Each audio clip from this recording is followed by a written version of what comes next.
Tapi kita perlu melihat bahwa ada fakta-fakta, misalkan proses-proses penangkapan akhirnya kemudian ditemukan ada kekerasan diseret, kemudian disweeping, bahkan kemudian HP-HP itu juga ini ya, handphone dari warga itu juga diambil. Ya, maka kita sampaikan ya udah, yang diukur adalah mereka yang sudah setuju dulu, jangan bicara pada yang lain, karena totalnya itu kira-kira ada 617 bidang. Kalau 346 sudah setuju, itu aja dulu. Disisir dan kemudian orang pada istighosah itu juga pada ini ditangkepin gitu. Sebab kalau yang tidak setuju nanti diukur, udah pasti itu tadi akan menjadi persoalan. Jadi kami sudah hati-hati.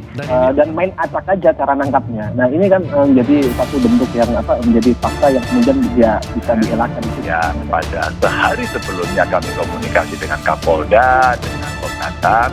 Intinya sama kita bahas biar tensinya tidak tinggi, nggak usah ada penangkapan atau penahanan atau pada saat kemudian ada 60 orang itu dibawa ke Polsek benar.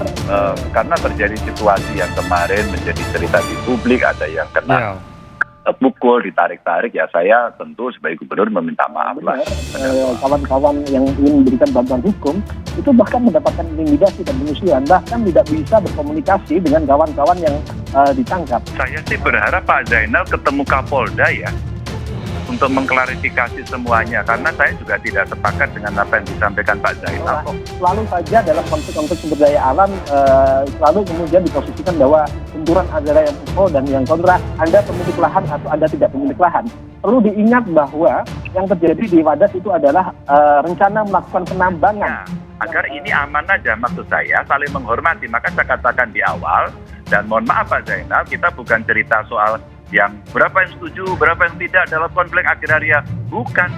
Kan kita juga menghormati yang sudah setuju dong. Bahkan kemudian kawan-kawan yang ingin masuk desa juga kemudian ditangkap dan direpresif oleh polisi. Jadi kalau maksud saya, kalau yang sudah setuju kan Anda juga nggak boleh paksakan dong. Biarkan mereka menyampaikan. Kami juga tidak memaksakan. Makanya kami tidak mengukur untuk yang kontra dulu, gitu kan. Kita mengetahui saja pada saat pukul 18.00 ya, ketika kemudian masyarakat itu ditangkap, itu kita saja masih mendapatkan informasi baru 40 orang. Bendungan Bener ternyata proyek prestisius Jokowi. Mas Ganjar langsung diwanti-wanti. Wakil Ketua DPD RI Sultan B. Najamuddin mewanti-wanti Gubernur Jawa Tengah Ganjar Pranowo terkait kelanjutan proyek Bendungan Bener di Desa Wadas yang memicu konflik baru-baru ini.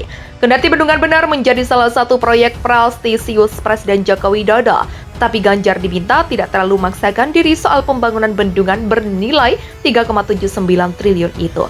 Sultan mengatakan, jika tidak ada jalan keluar terkait konflik di Desa Wadas, maka sebaiknya pemerintah mencari lokasi baru untuk menggarap bendungan yang ditaksir menjadi yang tertinggi di Indonesia dan nomor 2 di Asia Tenggara. Selama masih terjadi pro kontra di tengah masyarakat terkait proyek itu, Sultan menyatakan kelanjutan proyek bendungan ini jelas sangat rawan konflik. Dia kembali meminta Ganjar supaya tidak terlalu ngotot lanjutkan proyek besar itu. Karena bisa dipastikan akibat pro dan kontra di internal Desa Wadas berpotensi menimbulkan konflik horizontal. Pemerintah harus mencari solusi alternatif jika semua pendekatan persuasif tidak berhasil. Begitulah katanya lagi. Pemerintah tentu memiliki maksud baik, tapi kami tidak setuju dengan tindakan pemaksaan kehendak yang cenderung represif dan intimidasi kepada masyarakat. Tambahnya memungkasi. Sebagaimana diketahui, bersama kericuhan antara warga Desa Wadas dengan aparat pecah saat pengukuran tanah untuk pembangunan bendungan tersebut Selasa 8 Februari. Puluhan warga bahkan sampai ditangkap dan ditahan. Video kekerasan aparat kepolisian kepada warga setempat juga sempat berseliweran di jagat maya, tetapi pemerintah buru-buru mengklarifikasi. Mereka mengklaim tak ada kekerasan dalam kericuhan itu, kendati aparat keamanan mengamankan puluhan warga desa.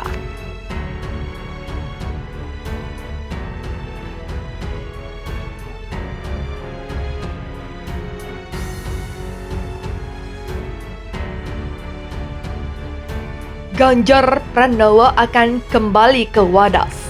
Komnas HAM terus awasi pelaksanaan komitmen Pak Gubernur. Gubernur Jawa Tengah Ganjar Pranowo akan kembali mengunjungi Wadas dalam waktu dekat.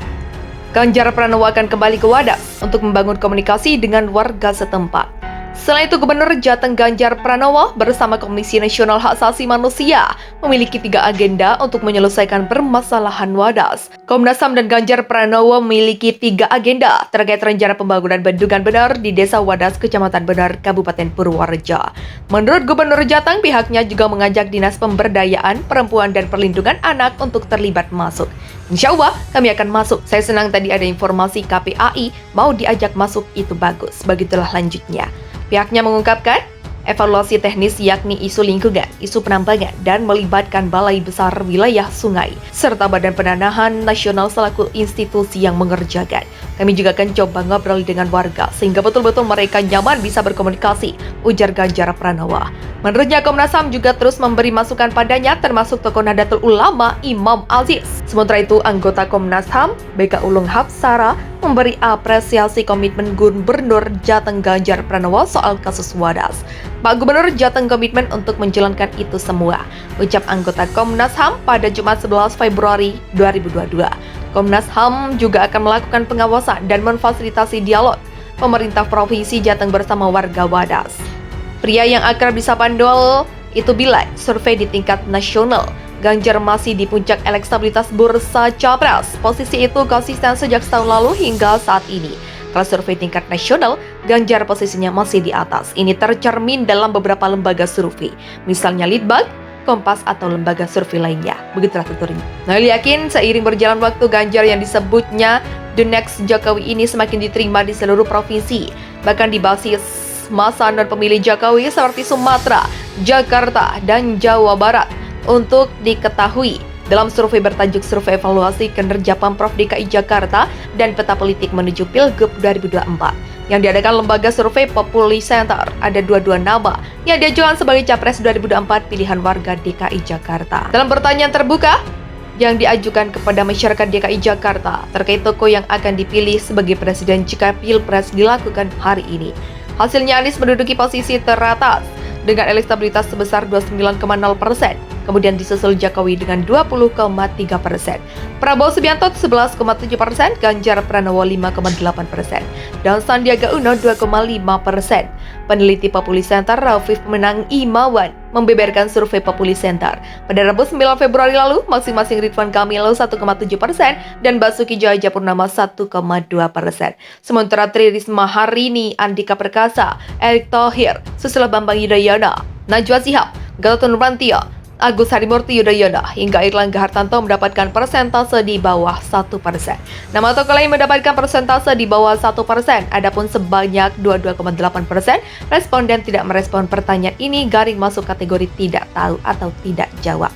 Sementara dalam simulasi 10 tokoh capres, Anies kembali menduduki posisi teratas dengan persentase 34,8%. Disusul Ganjar dengan 18,2%, Prabowo 14,0%, Sandiaga 6,7%, dan Ridwan Kamil 6,2%.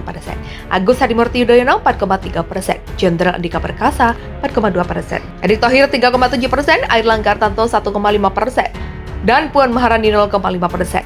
Kepemimpinan Ganjar Pranowo sebagai Gubernur Jawa Tengah dinilai mirip dengan penguasa zaman Multatuli. Hal tersebut disampaikan pemerhati sejarah Arief Gunawan dalam melihat gejolak yang terjadi di Desa Wadas, kawasan yang masih di bawah pemerintahan Ganjar Pranowo. Menurut Arief, Ganjar seperti Demang, Perung Kujang, dan Adipati Lebak dalam kisah Max Havelaar yang ditulis oleh Edward Dawes Dekker atau dikenal juga sebagai Multatuli. Sebagai Gubernur Jawa Tengah, Ganjar dianggap tidak mampu membela rakyat Desa Wadas, Purworejo, Jawa Tengah, yang kini sedang tertindas karena hak atas tanah